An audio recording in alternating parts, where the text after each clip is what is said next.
Are you super excited? Your hands are really cold. God damn! God damn! God damn! I am excited. I am too. If you can't tell. Like, Oof. Today we're meeting with Dr. Hermitat, who works with the Tourette Association of America, and she is an expert in Tourette.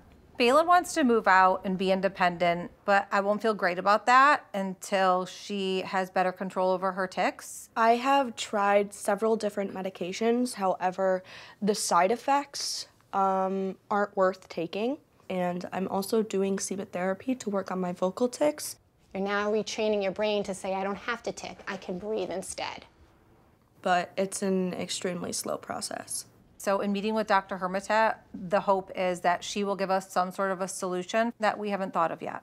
All right, so how can I help you guys today? What's going on? all she's done is she has the diagnosis and we're still in the now what do we do phase. How does she get independent? Because there's so many other areas than my tics or my Tourette's in my life that's way worse than that. Like OCD, ADHD. Right. So 86% of people living with Tourette syndrome live with other conditions like OCD, anxiety, and ADHD. The best analogy I can give is that living with Tourette's is like living in a car, and there's really 4 people in the car. It's tics, it's OCD, it's anxiety, and it's ADHD, right? And sometimes tics are driving and anxiety's in the passenger seat. And then the next day, it can be like OCD's driving and ADHD's in the passenger seat. OCD's driving. OCD's driving? Always. Always, okay. Like, my tics are always there, but then I start adding the 3s. And then I'm like, okay, I need to start hitting myself more. It's just 2 more times, 3 more times, 6 more times. OCD is always driving. Anxiety's behind, anxiety is behind OCD, and ADHD is everywhere. Yeah, see? ADHD is rolling over everybody. ADHD no seatbelt on. It's just literally like me against my thoughts every day. Oh my God, I don't want to leave, I do want to leave. I can't leave because this isn't clean, because this isn't done. It's not only the OCD, everything controls my life. That's right. The anxiety makes the OCD worse, the ADHD going out in public makes my tics worse. That's right. It's... Yeah, You're fighting it. You're fighting it every day. And then I see myself a completely different way that everyone else sees me. And I've never hated anyone in my entire life. I've never disliked anyone in my entire life other than myself. And I don't know why. Like, I love God and I love Jesus, and I know that He made me the way that I'm supposed to be. And I know that He thinks that I'm perfect, but in my eyes, I don't see that. And I want to see that. Like, I just want to stop struggling from myself. I know. And We're our own worst critics. We're gonna work on that. We're gonna put together a plan. I am passionate about working with the Tourette community because they are literally superheroes living in mere mortal bodies. And those superpowers are that they're highly sensitive, they're highly perceptive, and they're highly intelligent, and that's actually backed up by science. So yes, she has profound tics that other people might see when they walk past her, and it's very apparent that her tics are impairing, but she's still highly sensitive, she's perceptive, and she's intelligent. And because of that, I think that's what makes her so connected to this community, is that she's living authentically. So are there some current treatments that maybe Bejlin and I don't really know about? Yeah, so as you guys know, treatment line 1 is what's called sebe, comprehensive behavioral intervention for tics. A lot of people with TS are also on medications, right? So those are really considered traditional interventions for tics. And you can also do more invasive processes like DBS, which is deep brain stimulation. So it's a brain surgery, so it is quite invasive. The success rate is about 30 to 50%. That scares me. So DBS is kind of like a pacemaker, right? So pretty much there's an instrument here, and then an instrument placed where we know that tics live in the brain, and these 2 instruments talk to each other. So is it essentially the same sort of mechanism treatment they use for like Parkinson's? Similar. Crazy. It's incredible because really the brain is an electrical instrument, right? So what that kind of pacemaker type tool does is interrupts the whole tic-tourettic process. lots of side effects related to that, but often those that are exploring DBS are willing to take a chance on those side effects because their tics have become so profound and so impairing. It's kind of like all the traditional stuff that we know. That's the last resort. Deep brain stimulation surgery, I'll never get, okay? Like, they literally drill into your head with a drill. And I could pull up a picture of the drill they use, but it's literally a drill that my dad has in the shed with an attachment piece that's about this yay long. That's a big barbecue, BBQ. And they just, you know, drill into your head. My pushback would be, good therapy's invasive, right? I mean, not brain surgery, but like sebe in a lot of ways is playing with brain electricity, right? Because what we're doing is we're cueing the frontal lobe to get our executive functioning in line, right? So we're still changing brain electricity and brain chemistry, but it's through a behavioral therapeutic process, which is just wild. I have an open mind on any sort of treatment because Bejlin wants her independence, but being at this conference, it's become even more apparent to me that Bejlin's case even stands out within the Tourette's community. And sebe is great to help her stop cursing in public and whatnot, but it won't necessarily stop her from touching a hot stove or harming herself and then having to do it 3 times. So as a parent, I would like to at least push her to get more of the intricate information in regards to DBS. Vagina.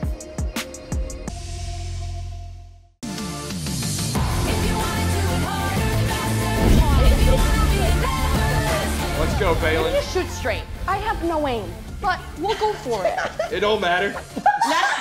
Strike one. It better than a strong swing. Eyes on the ball. Oh. At least you hit the ball. You hit the ball this time. Oof. Today, I'm hanging out with a couple people I met from the convention, and I'm so excited. God damn! Oof, oof, oof. Let's go. There you go, Callum. Shut the fuck up. I've never hung around with more than one person with Tourette's, even going out of the conference, so I'm excited.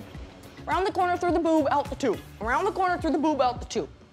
Around the corner, through the boob, out the tube. Really? Okay. Yeah! See, she's got the best look of us all. Yeah. Prepared. Olivia's ready for the golf course. That was a good swing. Uh-huh. Oh, boy. Get out of here, you donut. I want to see our best baseball throws. I was worried that the other people there with Tourette's would set my tics off. Turns out, tics can come from everything, even the camera. Just... Don't make me throw it at you. Don't make me throw it at him. She called Joel, but... Yeah, I was waiting. Yeah, I was waiting. Sorry. Stay over there. You're done. You got it, Bejlin. Like a real sport. Towel out. There you go. Best baseball game I've ever played. So obviously, like a lot of our tics look different. I mean, like my tics don't look like your tics don't look like Callum's tics. My tics don't look like, yeah. But we all have Tourette's? But we all have Tourette's. We are a family. I have a coughing tic. You have a vagina. Oof, sorry. I love that. I didn't realize that I had Tourettic OCD, where like I have to do things like a certain amount of times or like something bad will happen. And then Callum, when were you diagnosed, by the way? Because like 2 days after I turned 14. You just got accepted into college, right? You're going to college. Are you excited? Really excited. okay, how are you feeling about tics in college? Like, I think I'll be prepared as long as nobody points it out. Like, I'll understand at first. The best way to go about it is letting all your teachers know. Yeah. And I'm obviously telling you this because I dropped out because of how bad my tics were. Yeah. And I'm sorry that Yeah, I don't care. you experienced that bites. I went to college for a year and a half. It just made my condition worse. It made me lose track of who I was and finding a place that I didn't belong in. I never felt at home or at peace in that place. It just wasn't for me. I was diagnosed when I was 7, and my dad, after I was diagnosed... I literally said I wanted it. Like, here, do you need more napkins? We can get more napkins. This is safe space. Errol's got a hammer. Errol's got a hammer. I have a gun. I was diagnosed when I was 7, but I think my tics were very mild. And then my dad went in and they were like, Mark. He was diagnosed after I was. That's insane that your dad went that long without any answers. It's crazy. That's so sad. Yeah. The hardest part about living with Tourette syndrome, I think, would just, I don't know, on hard days, you know, wishing that you weren't here anymore. But experiences like this not only changes, but saves lives. Because, you know, you find your people. You realize that, hey, I have people just like me who understand what I'm going through, and I can do this.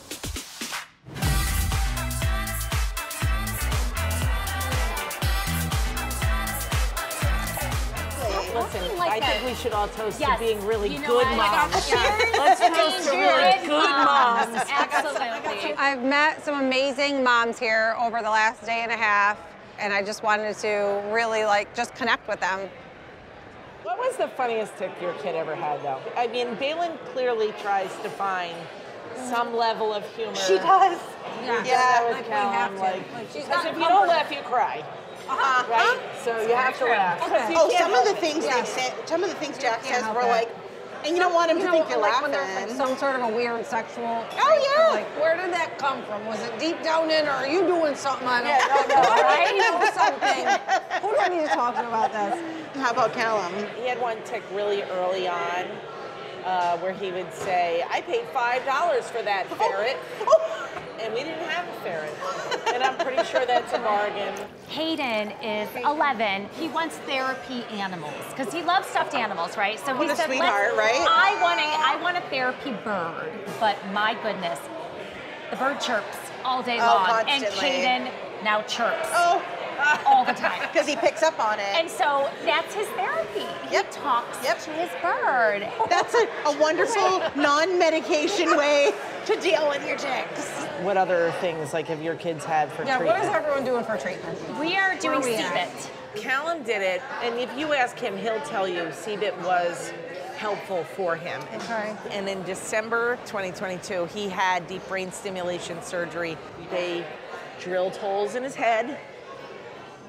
He was asleep the entire time. Then they turned it on after, it was like a little over 3 weeks. And so like when they turn it on, is it like an instant? Yeah, like what happens? I'm so curious. They only do one side of the brain at a time, and if you know anything about the brain, if you turn to the right side, the left side is impacted. Yes. And so she would be like, how does that feel? And he'd go like this, and one hand would be steady and the other one would be going. Wow. It was really wild. What do you think his reduction is? He would tell you that he estimates 70 to 80% reduction in tics. Wow. Like, he used to punch himself 8-9 hours. We had to take him to the ER, and they would have to sedate him.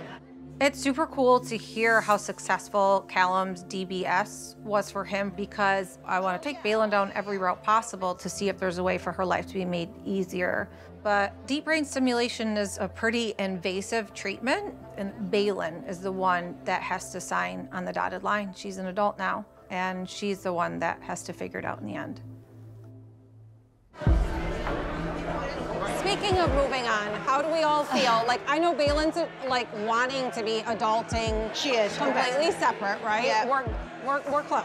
Callum is going to college in August. He will live there? He will live there. You know, I'm nervous as hell. I love that he drives. Yeah, How's he feel about it? Incident-free. There are days where he says, I can't drive. And that's all I care about, is that he tells us he's able I to can't tell drive. you. Oh my God. And with the OCD and the intrusive thoughts, that's a scary thing. Yes. There you go. Does Bejlin drive? No. She doesn't drive? No. Does she want to, or is she like? She's just getting to the point where she's opened up doors where she's like, maybe I will even try to ride a bike. Like, she hasn't ridden a bike in years. Like, she just, I think it's about trusting herself. Yep. I don't think she trusts herself because she can't get over the fear of knowing that she could be doing something. She's got to do it 3 times. Yep. So if I bump a car, I might not feel good enough. I might got to tap it 3 times. I'm like, oh my gosh. It's kind of funny because I can't relate because I'm like, but it's not funny. But the one thing that my husband especially really pushes with me is he is an adult and he's going to have to make some decisions. And what do we want for our kids, right? We want them to be that independent, absolutely. And contributing members of society. And you failed, and you failed, and you failed, and I failed 900 million times in our life. We've said From that little so many things times. to big things, and we're still walking and talking, and we're all right. Yeah, well, we're not learning from our successes. We're just not. We're learning from our failures. Those are what form us. Is our failures. I think I'm forever going to have reservations about Bejlin being completely independent, but I feel like the tables are turning a little bit. Mentally, I know she's ready. I just feel like I'm trying to guard my own heart. Callum, how old were you when you got deep brain stimulation? 16, I believe. Wow. 17? So it got really bad. That was the complete last. Yeah. DBS is the severe. Oh, I know. Oh, I know. And how much better do you think your life has been since getting it? A lot better. I'm able to have, like, hang out with my friends more, somewhat go in person to school. Are you in less pain? Yeah, like most of my motor tics went away after the surgery. Like I still have the sickly simple. It's mostly just vocal and like whistling. I mean, I want to say that's great, but I mean, it's struggle. Are you thinking about it? It's like I'm here and it's in Utah. So it's like I have other options first. Like I've been to sebe, but I need to do more for myself and for my comorbidities first. Yeah. I'm so happy for Callum. You can truly see that DBS has changed his life, but the surgery is a no for me. We could get all the way through it, wake up from surgery, and it could not do a single damn thing. Fun. Being in different. At this point, I'm just scared of the unknown.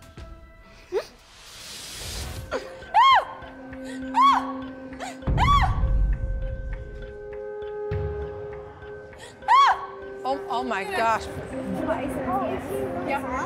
Yeah. Okay. Okay, it's okay. It's okay. You're okay. She's going to get it. It's okay. You're okay. You're okay. It's going to be okay. I know. No, you're not going to snatch your head. I'm not going to let you.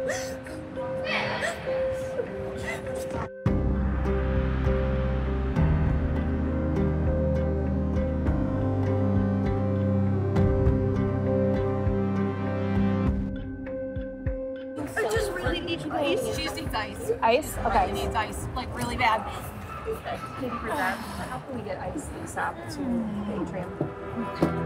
This tick attack is definitely the worst one that she's had. She's gonna get really badly hurt if I can't hold myself together.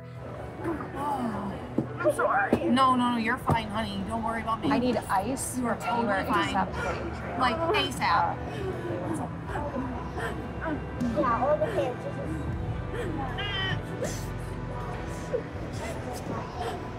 Yeah.